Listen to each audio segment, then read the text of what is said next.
এসেছেন দুর্গাপূজা উপলক্ষে, কিন্তু এখানে দেখা গেল মহিলারা 1000 টাকা যে লক্ষ্মী ভাণ্ডার পাচ্ছেন, তাতে সেই টাকা দিয়ে তারা পুজো করছেন। এই বিষয়ে আপনি কি বলবেন?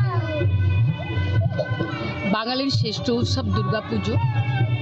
সেই দুর্গাপুজো সারা বাংলা থেকে সারা বিশ্বে উন্মাদনা শুরু হয়ে গেছে। আজকে শুভ পঞ্চমী। এই পঞ্চমীতে আপনার চ্যানেলের মাধ্যম দিয়ে আমি সবাইকে আমার প্রীতি শুভেচ্ছা অভিনন্দন জানাচ্ছি, বড়দের আমার প্রণাম জানাচ্ছি। আমি এখন দশঘরাতে আছি।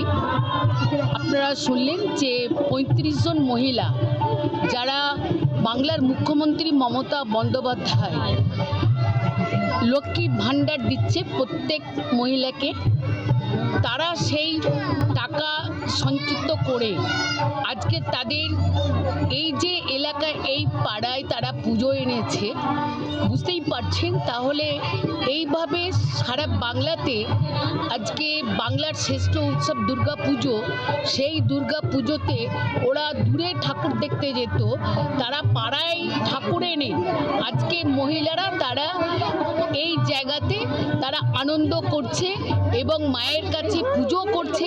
এটাই তো আমাদের কাছে সবথেকে বড় পাওনা, যে মেয়েরা আজকে, আমি তো দেখছি বেশিরভাগ ক্লাব বলুন বাড়ারি বলুন, যে মেয়েরা তারা উদ্যোগী হয়েছে।